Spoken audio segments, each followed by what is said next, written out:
Hey friends, how you doing? It's Ernie, Trader of Futures. And today, today is Wednesday, June 10th, the day before my brother's birthday. I'm not sure if you really care about that, but I do. So that's all that really counts. But June 10th, just 11 days away from the first day of summer. Already feels like summer here. Beautiful weather here in the northeastern United States. Today we're going to talk about something that I'm sure many of you would love to own in some way, manner, or form, or think that you should own. I mean, you see enough commercials on it saying that you should own it. All these old retired actors telling you that they own gold. Why don't you?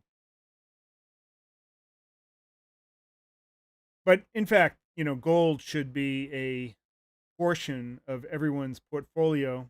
Although these days, not so easy to obtain the physical stuff. Now, some of you might have some old gold jewelry lying around. I have heirloom jewelry lying around. Things from my mother, my dad, and grandparents, and so forth. And there's actually a significant amount. They've bought gold all their lives, but never really bought bullion. Why would you buy bullion? Is gold really, does it have really any intrinsic value? I mean, there's a good question. People are pitting also gold against Bitcoin, saying Bitcoin is the new digital gold. But there's argument as to whether or not Bitcoin has any real intrinsic value. But does gold have intrinsic value? What are the properties of gold that make it so attractive to banks? I mean, federal, central banks, big banks, they actually still consider it money.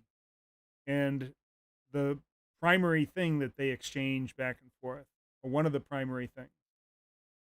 Some countries are holding on to it or hoarding it in anticipation for a great monetary reset or hyperinflation. And in fact, gold has shown to be one of the most strongest hedges against inflation, and to some extent also against downturns in the market. In fact, virtually every recession, gold has increased in value except for one. But it hasn't, increased in value a tremendous amount, but it didn't lose value. And on average went up a little bit, and some years it went up a lot. So from a statistical point of view, gold is a safe haven. Now the big question right now is gold worth it to accumulate now? Or maybe better yet, is the better question, should you always have at least some portion of your portfolio in gold? And in what form should that gold be? Should it be physical? Can it be paper, an ETF? Or could it be represented by the industrial part of gold, the producers, the miners, the junior miners, the financiers of gold, the royalty companies, and the streamers? In fact, during this recovery, what appears now to be a V-shaped recovery, we'll see if it actually uh, completes its mission. During this recovery, one of the strongest performers, maybe the strongest, maybe tech and gold are neck and neck, but gold miners in particular, gold junior miners, were the strongest performing sector since this recovery, since March 23rd. By far, it's not even close.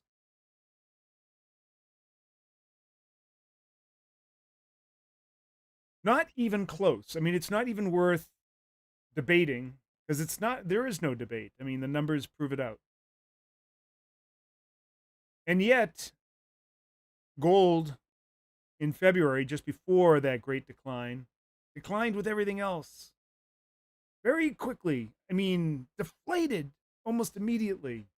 We can take a look at some charts to see exactly what I'm talking about. Ah, dee da dee da. Let's here and just a second, just setting it up.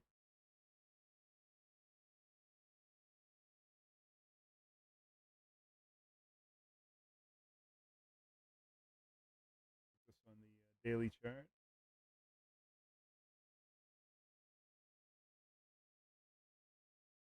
We'll just look at this year to get a good sense of what happened since the pandemic.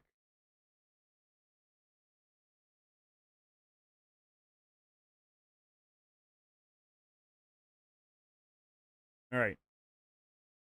So all set up. Now we'll go over to the charts. Now, every time I go to the charts, a screen's going to come up asking you a very special favor. Please take some time to smash that like button. Write a comment. You can do it in the chat right now, and later on you can add a comment to the video. And please subscribe. I really appreciate it. All right. So here's gold, actually gold futures. I think that's probably the best representation right now. The continuously traded contract. And we can see since the beginning of the year, here in February, let's see, there's the beginning of the year. Gold really made a nice rush along with the market right into the end of the year. And then we had some volatility, and then because the pandemic was coming on, and then gold just sold off dramatically, deflated, gave it all back, and regained this value area down here at a range between 1450 and 1520. Gave it right back, and then along with everything else, it kept with the market, holding its relative value to the market, and rose and rose and rose to even higher highs.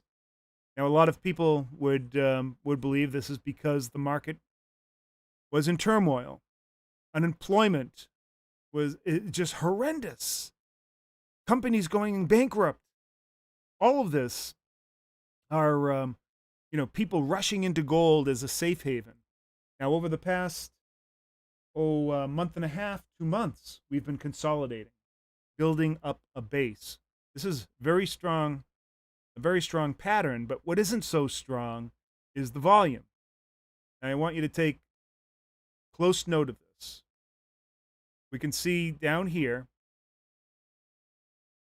in the lower left-hand corner of the chart, not a whole lot of churning back and forth, but basically just, hanging out here. But the amount of volume that occurred in this area totally outstrips that. Now, how much of it was actually due to this downturn and the turnaround?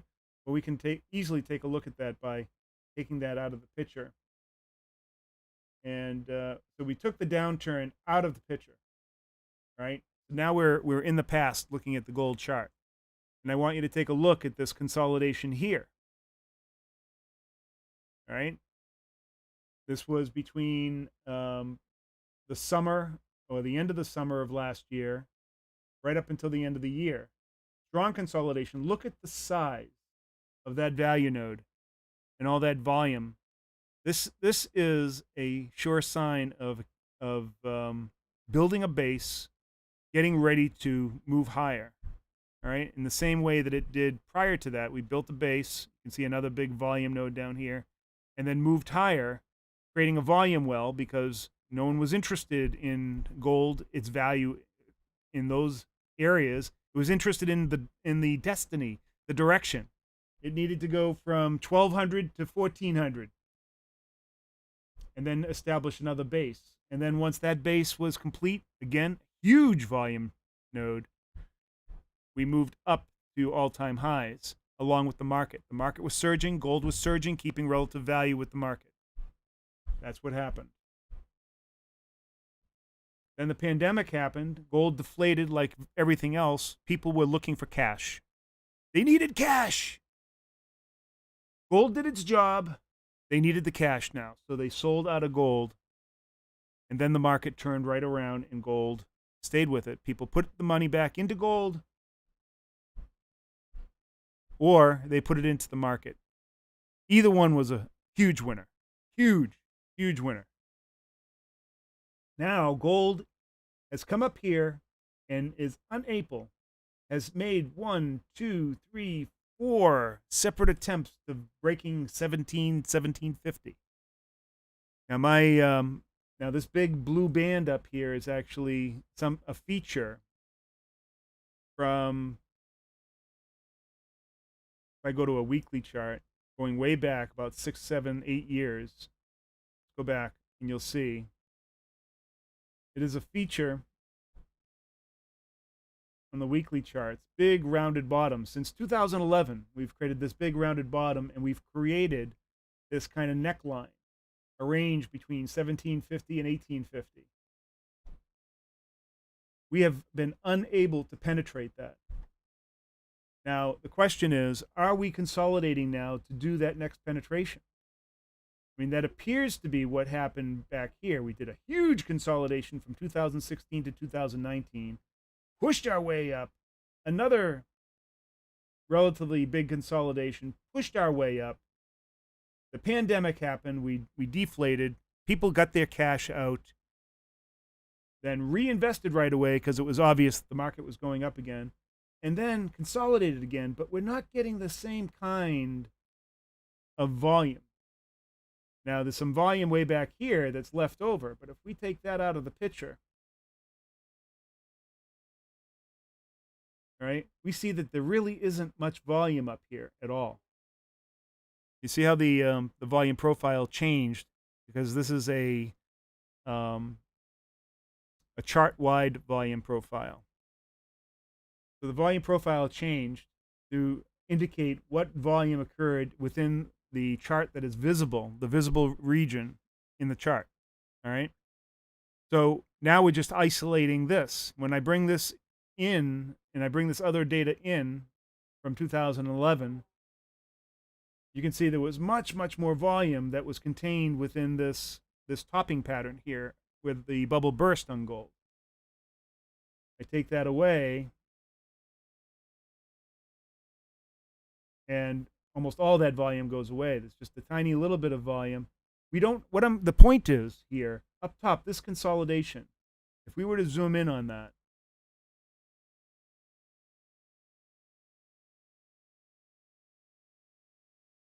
right, there's that consolidation. There isn't a whole lot of volume that was showing relative to all these other features. Now, what is that telling me? When there's not a lot of volume here, is that a consolidation ready to pop up and push up through there? Is that enough dry powder being built up, enough muster, enough base to be able to push off and move up? It's already tried 1, 2, 3, 4 times. That is the question. Why isn't it pushing up? Well, one of the reasons that I have suggested in the past is that we are in a deflationary mode, that gold simply does not have the muster. The people are not relying on gold right now for being a deflationary hedge, because whoever said that gold was a deflationary hedge?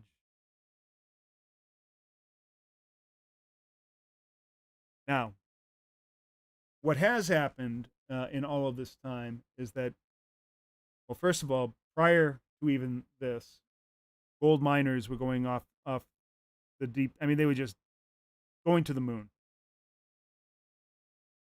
And then we had the pandemic. They, most of them had shut down, except for a very specific part of the gold industry, and that's something called the royals and the streamers. They never shut down. Why don't they ever shut down?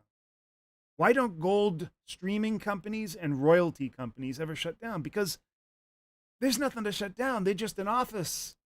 They're the financiers of all the miners and junior miners and exploratories. They get a portion of gold that's produced or that's sold, or the profit.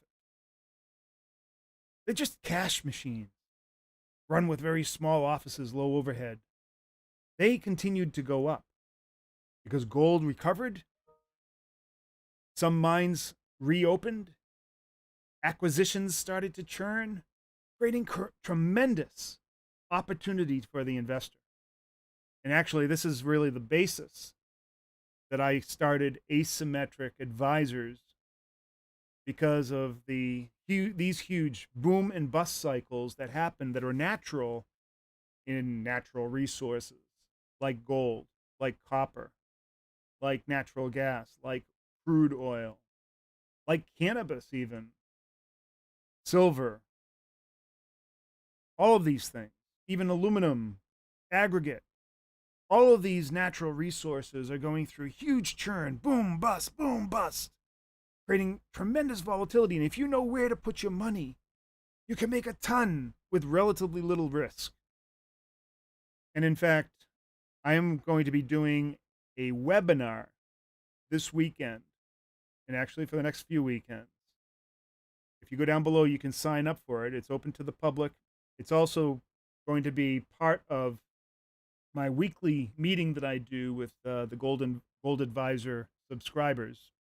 So you'll get to be in there with the subscribers. You can ask them questions if you want, ask me questions. And what we're going to do is take a look at this market, this gold market, and the opportunities. Because I've identified one particular opportunity that I think could be a 10-bagger. That's right. It could increase tenfold, 1,000%.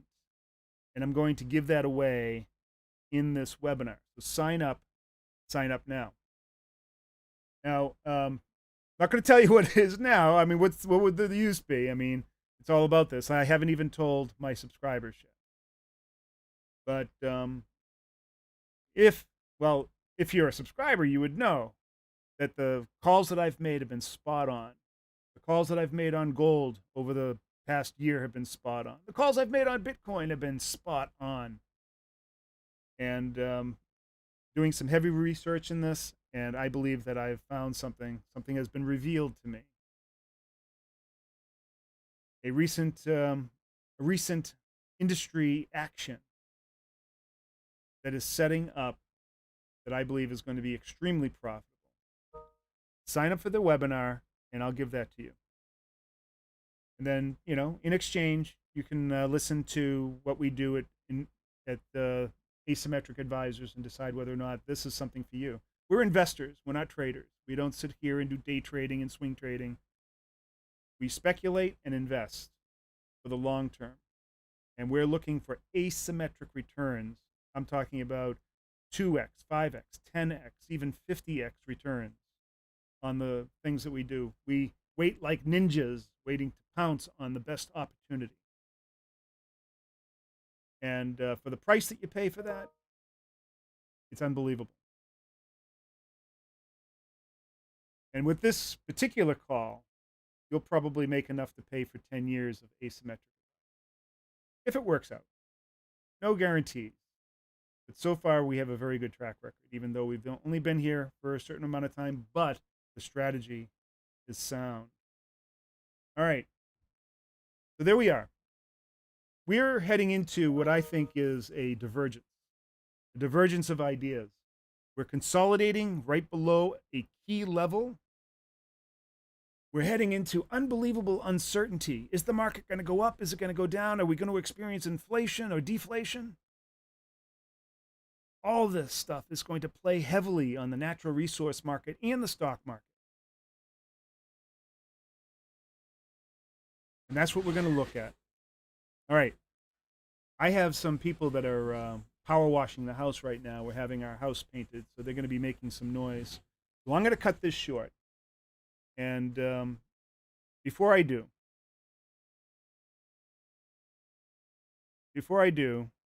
check this out. I want you to like this video, smash that like button, leave a comment, and then subscribe if you're not already subscribed. But what we'll do right now is we'll go to the questions here. There's only a few.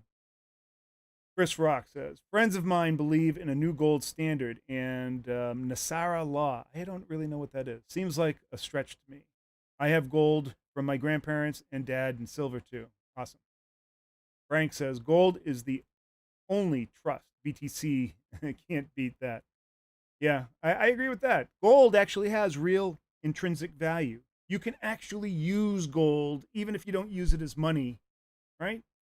It's a true commodity. You can make jewelry out of it. You can make money. It's also used in industry and medicine. It's a useful metal. It's probably one of the most useful metals. It never tarnishes, never goes away. It's malleable. It is inert. It's one of the finest metals out there, and it's rare. And we know how much of it we're getting. It has real intrinsic value. Gold is what you want to own. I could say the same thing for other precious metals. Silver is probably right up there, but gold is particularly useful because I think, from a monetary point of view, as a hedge against inflation, really a hedge against very dramatic things that might happen in the market. It's something that should be a major part of your portfolio. And we'll even talk about that in the Asymmetric Advisor. We have a strategy for a recession proof portfolio, a large part of which relies on gold investment. Chris is saying it rose last summer without the dollar. Will they correct that? Maybe. Maybe that is the divergence I'm talking about. Maybe not. Michael Garcia says the income from royalty streamer can shut down for a period. Yeah, it can. It most certainly can. But in this case, that didn't happen. The V bottom didn't allow it to happen. In fact, the royals and the streamers were still performing right through this. What did I miss? All right. Everybody, thank you very much. Again, hit that like button, leave a comment, subscribe if you're not already subscribed. Join the Asymmetric Advisor webinar this Saturday at 1 o'clock Eastern Time. I am giving away a fantastic find, a trade that I believe will turn into a 10-bagger. All right, that means if you invest $100, it could potentially turn into 1,000. But 1,000 could potentially turn into 10,000. And not within a long period of time either. I believe that this has true power to deliver that kind of return in a relatively short period of time. Very, very, very interesting. All right. That's all I've got for today. I want to thank everybody. Please take care, be safe. We'll see you next video.